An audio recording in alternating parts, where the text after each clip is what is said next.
We're going to round up or conclude our look at the sample parameters now by dealing with the set buttons and also with the nudge buttons. Now these buttons, all four over here and the two nudge buttons, are tied to the global quantize up here. And to really get the best effect out of these, we're going to want to pull this value down to at least a quarter note.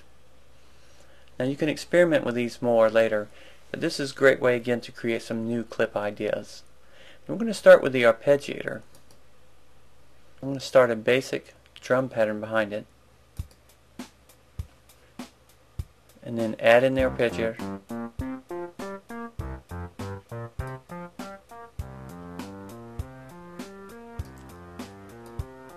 We're going to say what would happen if we started the start point there. So when I click set, it captures the point I'm currently at. So now let's launch it again. Okay, starting from the beginning.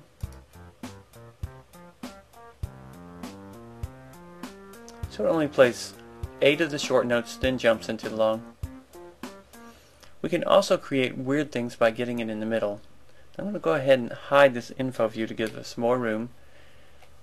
Again, we can do it simply through this reveal triangle down here. And let's listen again. And let's start in a weird place. So let's bring our start point back to the beginning and use our set button now when we get to the second beat of 2. Set. Now let's launch it.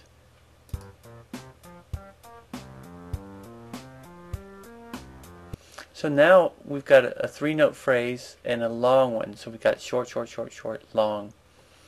Again, let's try it again, and this time we'll use the set button.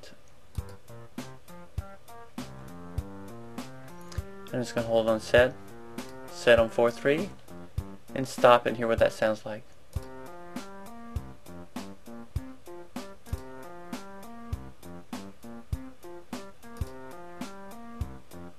So you can hear now that we've got a completely different pattern just by changing the start point. And the great thing about the set button is that we can hear it live. We could also set the ending, thereby changing the entire length using the set button. But that's only becomes enabled when you have loop turned off. Now let's pull this back to the beginning and deal with some loop ideas now. So I'm going to begin playback, set the loop start point,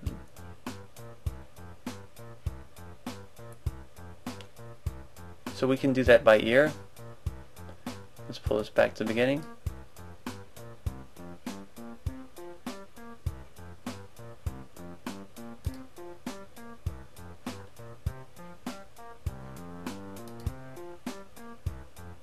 And so I just create set points.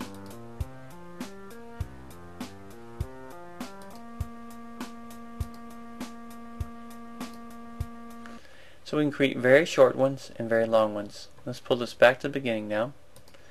Typing in 1, period, 0, period, 0, and enter. And pulling my loop length back out. Now we can use these loop points as the song's playing along, etc., and create new vibes in here. This is also great to do with your nudge buttons, but notice these are grayed out until I begin playback. Here's spacebar. They immediately become active. Now again, these nudge, the start and end points, are tied to the global quantize. So I'm going to jump ahead now. When I click on this, I'm going to jump this line ahead a full beat or behind a full beat. Just continually nudging back.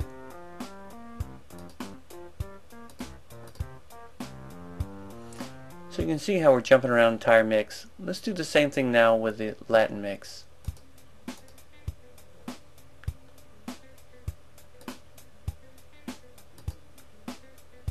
Now this will do better when we get down here where it's louder. Nudge forward, nudge back.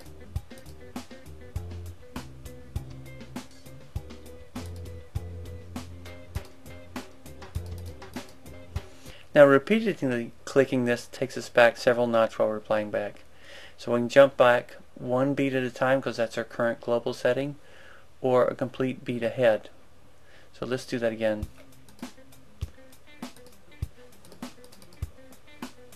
and jumping ahead several.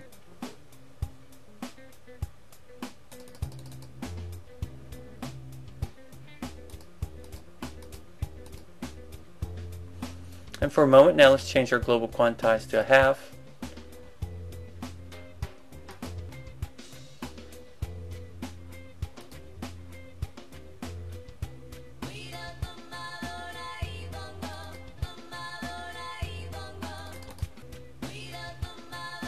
And so every time I click on this backwards, back, 2,